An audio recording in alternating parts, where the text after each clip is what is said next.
කොල්ලෝ හෙට වරෙන් ඔකෝට මහත්තයා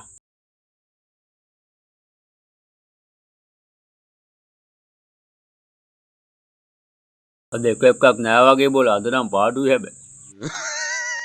ඔව් ඉතින් කරන වැඩවලට ඒඩ මිනිස්සු හැම කෙනෙකුටම දෙන්නේ එකම තෙලනේ. ඔව් මෙතන කිව්වට කමක් නෑ තැන් තැන් වල එහෙම කියනවා එහෙම නෙමෙයි.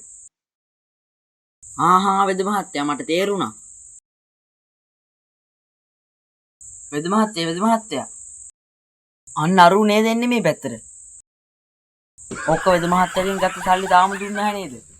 අද ඕකට හොඳ වැඩක් කරමු. මූටර කසන තෙල දෙමු. කොට වහපන් කොළුවෝ. අරකට අහුනොත් මොලගලිය ජූලි 8යි. වෙද මහත්තයා අද ජූලි 7 නෙවෙයිනේ. ඒ ජූලි 8ක් ගැන නෙවෙයි බෝල කිව්වේ. අදින කොටන කපන විදින වෙද මහත්තයා ඉන්නවද කොහෙද අද? වෙද මහත්තයා ඔව් කියපන් කොළුවෝ මොකද උනේ? බලන්නකො මට වුණ දේ. අද කෑල්ලෙක් ගෙදර යනකොට බයිසිකලෙන් වැටුණනේ. මේන් දැන් හැන්ඩල් එකට වඩා උරහිස ඇද වුණා. අනේ මොනවා හරි කරලා ගොඩ දාලා දෙන්න වෙද මහත්තයා. පාරකවත් බහැලා යන්න බෑනේ මෙහෙම. මෙහෙම ඉඳගත්තරම් බලන්න.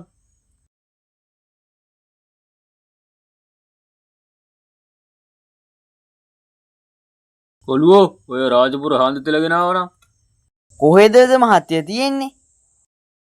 ඇදයට ඇති විගහට ගෙන. වෙද මහත්තයා. අම්බෝ වෙද මහත්තයා තැලුණා.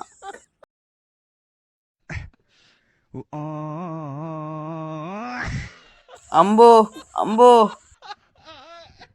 කොළුවෝ මගේ තෙල්ලන් ආයේ කියලා වැඩක් නෑ. කහබිලිය ගාපුවගේ සුපිරි. ඒ කිව්වේ වෙද මහත්තයා කසන තෙලද දෙන්නේ මට. නැතුව අපේ වෙද මහත්තයා කාටද දෙන්නේ කසන තෙල තමයි. මොනම කසන තෙල? නෑ කොළුවෝ මූ කියන්නේ මගේ තෙල් හොඳයි කියලා. ඒක මිසා. මෙන්න වෙද මහත්තයා තෙල. අද නම් ඌ ඉවරයි. කොළුවෝ ගෙදර ගොහින් මේ තෙල දවසට 8 පාරක් ගාපන්. එතකොට අඩු වෙලා යාවි. වෙද මහත්තයා මම ගොයින් එන්න. කොල්ලෝ ඵලයා ගිහින් එන්න ඕන නෑ.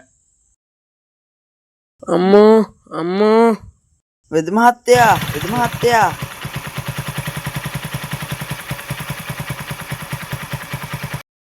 අර ඊයාවේ බයිසිකලෙන් වැටලා කියාගෙන